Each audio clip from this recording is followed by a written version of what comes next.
जय हिंद दोस्तों, स्वागत है आप सभी का इस वीडियो में। इस वीडियो में हम बहुत ही इंटरेस्टिंग टॉपिक देखने वाले हैं इंडियन पॉलिटी का। हमारा जो संविधान है, जो कि एक लॉन्गेस्ट रिटन कॉन्स्टिट्यूशन है पूरी दुनिया की, तो वो कहाँ कहाँ से ली हुई है, मतलब कहाँ कहाँ से हमने कौन कौन से आर्टिकल्स, कौन कौन सी चीज़ें हमारे संविधान में इंक्लूड की है, ये बहुत इंपॉर्टेंट क्वेश्चन बन जाता है एग्ज़ाम पॉइंट ऑफ व्यू से। और अगर हम किसी भी एग्ज़ाम की बात करें, भले ही वो लॉ एग्ज़ाम हो या फिर यूपीएससी हो या फिर स्टेट पीएससी हो या फिर रेलवे हो, कोई भी एग्ज़ाम जिसमें पॉलिटी जो है ये इंक्लूड रहता है, वहाँ पर ये सोर्सेस ऑफ इंडियन कॉन्स्टिट्यूशन ये बहुत इंपॉर्टेंट क्वेश्चन बन जाता है। इसीलिए इसमें हम कॉम्प्रिहेंसिवली देखेंगे और इस वीडियो को आपके सामने प्रेजेंट करने वाला हूँ मैं, मयूर मुगरे। आप मुझे फेसबुक पर, इंस्टाग्राम पर फॉलो कर सकते हो। आपकी कोई भी क्वेरीज है तो आप मैसेज कर सकते हो। उसी के साथ साथ अभी रिसेंटली मैंने ट्विटर अकाउंट भी ओपन किया है, तो आप मुझे ट्विटर पर भी फॉलो कर सकते हो। और अगर आपको पीडीएफ चाहिए तो आप मुझे टेलीग्राम पर फॉलो कर सकते हो। लिंक सभी की डिस्क्रिप्शन में दी हुई है। अब देखिए, हमने अलग अलग कंट्रीज़ की जो कॉन्स्टिट्यूशन है, वहाँ से जो बेस्ट चीज़ें हैं वो हमारे संविधान में इंक्लूड करने की कोशिश की है। अब उसी में से एक गवर्नमेंट ऑफ इंडिया एक्ट 1935 आता है। तो गवर्नमेंट ऑफ इंडिया एक्ट 1935 में से हमने क्या क्या लिया है, तो सबसे पहले आता है फेडरल स्कीम। अब देखिए, फेडरल स्ट्रक्चर मतलब क्या होता है कि जहाँ पर सेंटर हो और अलग अलग जो हमारे यहाँ पर स्टेट्स है, वो स्टेट्स को भी पावर मिले। मतलब जैसे कि हमारे यहाँ पर लिस्ट है, यूनियन लिस्ट है, स्टेट लिस्ट है, कॉन्करेंट लिस्ट है। यूनियन लिस्ट मतलब कौन से हैं, उसमें वो सब्जेक्ट है जिस पर यूनियन जो है, हमारा सेंटर जो है, वो लॉज बना सकता है। फिर स्टेट लिस्ट आती है, स्टेट लिस्ट में वो सब्जेक्ट है जहाँ पर स्टेट लॉज बना सकता है। और कॉन्करेंट लिस्ट में वो सब्जेक्ट आते हैं जहाँ पर दोनों लॉज बना सकते हैं। इसका मतलब क्या है कि यहाँ पर स्टेट को भी कुछ ऐसे सब्जेक्ट मिले हुए हैं जिस पर एक्सक्लूसिवली स्टेट अपने जो डिसीजंस है वो ले सकता है। इसे ही हम कहते हैं फेडरल स्कीम, जिसमें जो स्टेट है उसे भी पावर मिलती है। लेकिन हमारे यहाँ पर जो सेंटर है वो ज़्यादा स्ट्रांग है। जैसे कि यहाँ पर इनकी कॉन्वर्सेशन में भी पता चलता है कि ये यहाँ पर स्टेट बोल रहे हैं कि इधर तो देख लो, लेकिन सेंटर जो है वो बोलते हैं कि कैमरे को लेके मजाक नहीं। और यहाँ पर मेरे जैसे ड्रेस पहन के पीएम बनना चाहते हैं। तो जो सेंटर है वो हमारे यहाँ पर थोड़ा स्ट्रांग है। फिर नेक्स्ट यहाँ पर आता है ऑफिस ऑफ गवर्नर। अब देखिए, ऑफिस ऑफ गवर्नर जो है ये पहले से चलते आ रहा है, इसीलिए गवर्नमेंट ऑफ इंडिया एक्ट 1935 जो है उसमें गवर्नर की बात की गई थी, ऑफिस ऑफ गवर्नर की। तो यही हमने कंटिन्यू की और ऑफिस ऑफ गवर्नर अभी भी लेकर आए हैं। तो जैसे कि यहाँ पर मोदी जी राहुल गांधी को पूछ रहे हैं कि गवर्नर बनोगे। और नेक्स्ट यहाँ पर आता है जुडिशियरी। अब देखिए, जो जुडिशियरी है वो अलग अलग फीचर्स, देखिए अब ऑफिस ऑफ गवर्नर है, ठीक है, फेडरल स्कीम है, लेकिन ऐसा भी हो सकता है कि कोई चीज़ किसी और कंट्री के कॉन्स्टिट्यूशन से ली हुई है और उसी का कुछ पार्ट हमने किसी और कॉन्स्टिट्यूशन से लिया हुआ है। जैसे जुडिशियरी जो है वो हमारे यहाँ पर ऑलरेडी थी, इसलिए गवर्नमेंट ऑफ इंडिया एक्ट 1935 से हमने ये लिया हुआ है। लेकिन वही अगर हम इंडिपेंडेंस ऑफ जुडिशियरी देखते हैं तो हमने किसी और कंट्री से ली हुई है, जो कि हम आगे देखने वाले हैं। तो इस तरीके से ओवरऑल जुडिशियरी की यहाँ पर बात हो रही है। नेक्स्ट यहाँ पर आता है गवर्नमेंट ऑफ इंडिया एक्ट से हमने पब्लिक सर्विस कमीशन लिया है। अब अगर आपको याद होगा 1853, तो आपको याद होगा कुछ ओपन कंपटीशन ऐसा कुछ हुआ था। तो ये सारे जो एक्ट्स हैं वो मैंने already Indian polity by Laxmikanth, जो चैप्टर वाइज मैंने सारे जो वीडियोस बनाए हैं, तो वो अगर आपने नहीं देखे हैं तो ज़रूर देखिए। तो पब्लिक सर्विस कमीशन जो है वो भी गवर्नमेंट ऑफ इंडिया एक्ट से लाया गया है। उसके बाद इमरजेंसी प्रोविजंस जो है वो भी हमने गवर्नमेंट ऑफ इंडिया एक्ट 1935 से लिए हैं। अब इसमें भी देखिए, इमरजेंसी प्रोविजंस ये तो हमने गवर्नमेंट ऑफ इंडिया एक्ट से लिए हैं, जो कि national emergency, state emergency, financial emergency है ना। अब उसी में अगर हम देखते हैं जो फंडामेंटल राइट है, काम करना बंद कर देते हैं जब इमरजेंसी लगती है, तब वो हमने किसी और कॉन्स्टिट्यूशन से ली हुई है, तो वो भी हम आगे देखने वाले हैं। अब नेक्स्ट यहाँ पर आता है एडमिनिस्ट्रेटिव डिटेल्स। जो भी एडमिनिस्ट्रेटिव डिटेल्स है वो ऑलरेडी हम कैरी फॉरवर्ड करते आ रहे थे इतने सालों से, तो इसलिए गवर्नमेंट ऑफ इंडिया एक्ट 1935 से वो हमने अभी भी कैरी फॉरवर्ड किए हैं। फिर अब ब्रिटेन से क्या क्या लिया हुआ है वो हम यहाँ पर जानने की कोशिश करते हैं। तो ब्रिटेन से क्या क्या लिया है, सबसे पहले तो पार्लियामेंट्री गवर्नमेंट। तो जो हमारे यहाँ पर पार्लियामेंट है, पार्लियामेंट में कौन कौन होते हैं, लोकसभा, राज्यसभा और प्रेसिडेंट भी भाग है पार्लियामेंट का। तो पार्लियामेंट्री गवर्नमेंट जो हमारे यहाँ पर लाई हुई है, तो वो हमने ब्रिटेन से ली है। फिर मोस्ट इंपॉर्टेंट फीचर आता है rule of law. Rule of law जो है वो भी हमने ब्रिटेन से लिया हुआ है। मतलब क्या है कि सबके लिए रूल जो है वो समान रहेगा, तो अमीर हो गरीब हो सभी के लिए समान रहेगा। फिर ये यहाँ पर हंस क्यों रहे हैं, खैर। नेक्स्ट यहाँ पर आता है लेजिस्लेटिव प्रोसीजर जो है वो भी हमने ब्रिटेन से लिया है। जो भी हमारे लेजिस्लेटिव प्रोसीजर है, देखिए आपको पता होगा लेजिस्लेटिव, एडमिनिस्ट्रेटिव एंड जुडिशियरी, ये तीनों अलग अलग है ना। तो यहाँ पर लेजिस्लेटिव एडमिनिस्ट्रेटिव जो है एक दूसरे से कनेक्टेड है फिर भी, लेकिन जुडिशियरी जो है वो इंडिपेंडेंट है। तो यहाँ पर लेजिस्लेटिव जो है मतलब यहाँ पर जो रूल्स लाए जाते हैं, मतलब एक बिल आता है, लोकसभा में इंट्रोड्यूस किया गया तो पहले लोकसभा में पास होगा, फिर राज्यसभा में होगा, फिर प्रेसिडेंट की एसेंट मिलेगी, तो ये एक लेजिस्लेटिव प्रोसीजर है, तो वो भी हमने ब्रिटेन से लिया हुआ है। नेक्स्ट यहाँ पर आता है सिंगल सिटीजनशिप। अब यहाँ पर देखिए, कोई अगर किसी और कंट्री का सिटीजन है, अगर वो भारत में काफ़ी सालों तक रहता है और अगर उसको इंडियन सिटीजनशिप मिल भी सकती है, लेकिन फिर भी वो दोनों जगहों की सिटीजनशिप नहीं रख सकता है। मतलब अगर उसे भारत की सिटीजनशिप चाहिए तो उसे ये सिटीजनशिप जो है वो ख़त्म करनी पड़ेगी। जैसे कि यहाँ पर आप अदनान सामी को देख सकते हो कि वो पाकिस्तान की सिटीजनशिप थी उनके पास, उन्होंने वो टर्मिनेट कर दी, तब जाकर उन्हें भारत की सिटीजनशिप मिली है। वहीं अगर हम अक्षय कुमार की बात करते हैं तो उन्हें जब कनाडा की सिटीजनशिप मिली तो भारत की सिटीजनशिप जो है वो टर्मिनेट हो गई।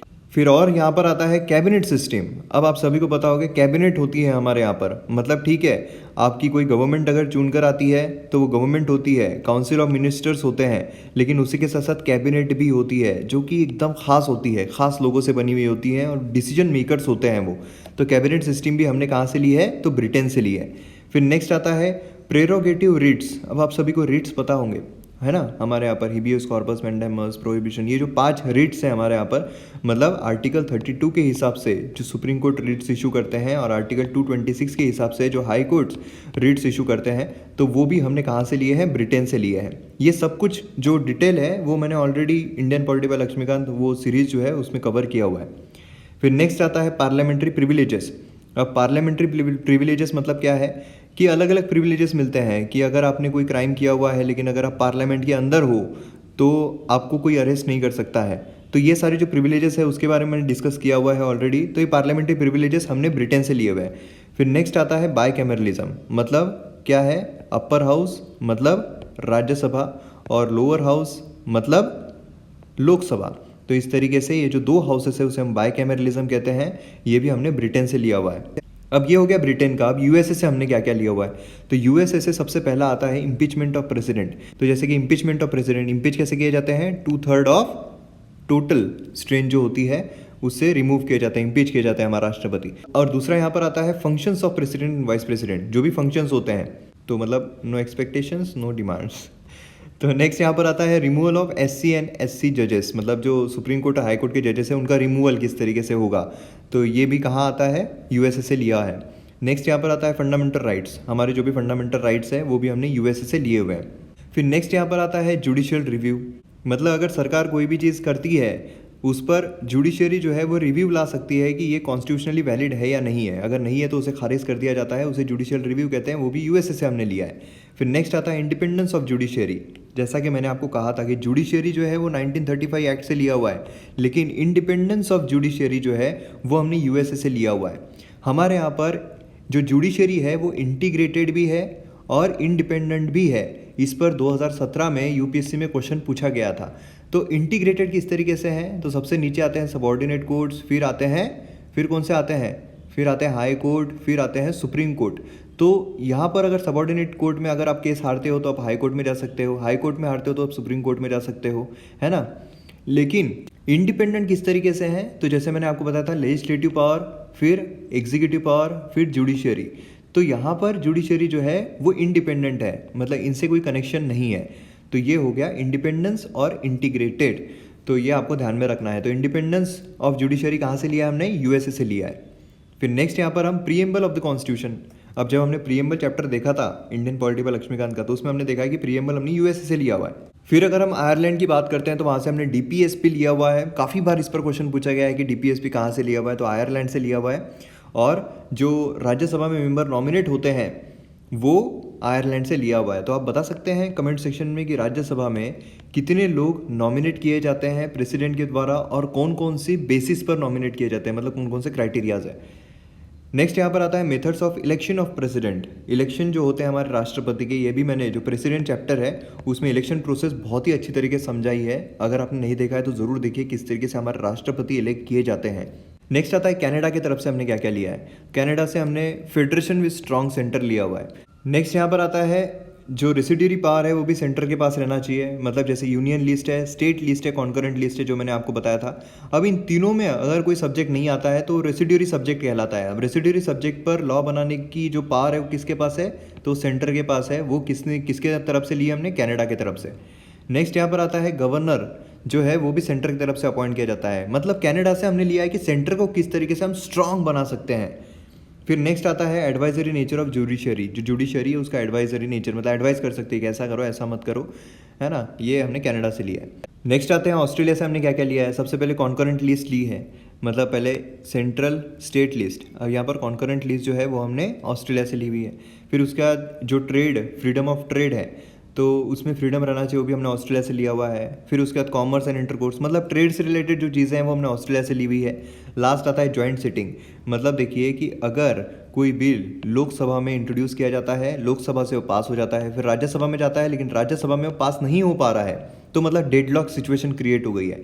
तो ऐसे डेडलॉक सिचुएशन में प्रेसिडेंट जॉइंट सिटिंग बुला सकते हैं, मतलब पार्लियामेंट में दोनों राज्यसभा और लोकसभा के जो मेंबर्स हैं वो साथ में बैठेंगे, जॉइंट सिटिंग होगी उनकी, और फिर जो बिल पर वो जॉइंटली वोट किया जाएगा और फिर वो पास होता है कि नहीं वो देखा जाएगा। तो ये जॉइंट सिटिंग जो है वो भी हमने ऑस्ट्रेलिया से ली हुई है।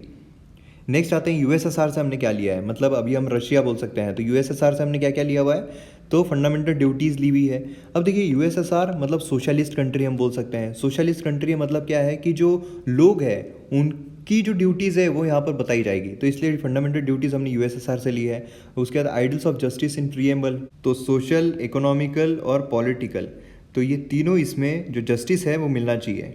फिर नेक्स्ट आता है फ्रांस से हमने क्या क्या लिया है। तो फ्रांस से सबसे पहले idols of Republic in preamble, जो हमारे प्रीएम्बल में रिपब्लिक डाला हुआ है वो हमने फ्रांस से लिया हुआ है। अब देखिए फ्रांस की क्रांति आपको पता होगी, उसमें सबसे मेन मुद्दे क्या थे, तो लिबर्टी, इक्वलिटी, फ्रेटर्निटी, है ना। लिबर्टी रहना चाहिए, इक्वलिटी रहना चाहिए, फ्रांस से हमें देखने को मिलता है। वैसे हमारे जो देश में जो एक क्रांति आई थी उसमें ये जो चीज़ें हैं फ्रांस से जो निकल कर आ रही थी, फ्रांस की क्रांति से, तो वो भी एक बहुत बड़ी भूमिका निभाती है।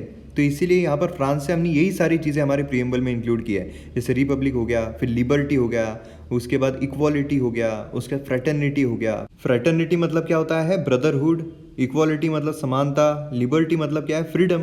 तो ये सब कुछ हमने हमारे प्रीएम्बल में ऐड किया हुआ है। नेक्स्ट आता है जर्मनी, मतलब वेमर कॉन्स्टिट्यूशन से हमने क्या क्या लिया हुआ है। तो यहाँ पर आता है suspension of fundamental right during emergency, मतलब जब भी इमरजेंसी लगती है जो फंडामेंटल राइट है उस सस्पेंड हो जाते हैं। अब देखिए फंडामेंटल राइट हमने कहाँ से लिया हुआ है, तो यूएसए से लिया हुआ है। इमरजेंसी प्रोविजन कहाँ से लिया हुआ है, 1935 से।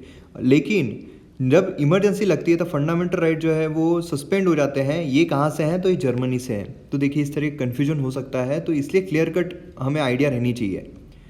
अब साउथ अफ्रीका से क्या क्या लिया हुआ है, तो सबसे पहले जो अमेंडमेंट होता है हमारा कॉन्स्टिट्यूशन का 368 आर्टिकल, तो उसके बारे में कैसी प्रोसीजर रहेगी वो हमने साउथ अफ्रीका से लिया हुआ है। फिर जो मेंबर होते हैं राज्यसभा के, इलेक्ट किस तरीके से किए जाते हैं, देखिए इसमें काफ़ी कन्फ्यूजन होता है। इस पर मैंने ऑलरेडी वीडियो बनाया हुआ है, तो वीडियो आप ज़रूर देखिए, उसमें मैंने कॉम्प्रिहेंसिवली आपको समझाया है किस तरीके से मेंबर ऑफ राज्यसभा इलेक्ट किए जाते हैं। और फाइनली हमने जापान से लिया है प्रोसीजर स्टैब्लिश्ड बाय लॉ।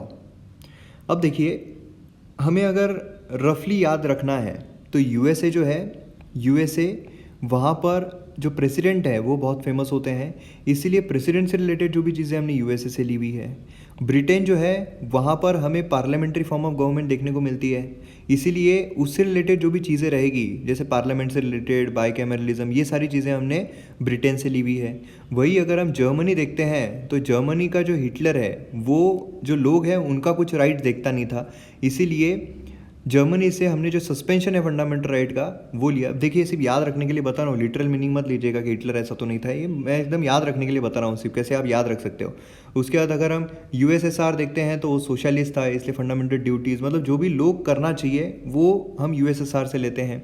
उसके बाद ऑस्ट्रेलिया जो है वो एक आइलैंड है, तो आइलैंड और वहाँ पर भी थोड़ा बहुत रेगिस्तान है, तो इसीलिए ट्रेड किस तरीके से किया जाएगा उनके लिए ट्रेड बहुत इंपॉर्टेंट है, तो ट्रेड से रिलेटेड चीज़ें हमने वहाँ से ली है। ये सिर्फ समझाने के लिए मैं फिर से बोल रहा हूँ, लिटरल मीनिंग मत लीजिए, ट्रिक है थोड़ी बहुत समझने के लिए, हमें आइडिया रहेगा कहाँ से हमने क्या क्या लिया हुआ है। तो ये हमारे वीडियो का एंड। वीडियो आपको पसंद आता है तो आप शेयर ज़रूर कीजिए। मिलते हैं अगले वीडियो में। जय हिंद।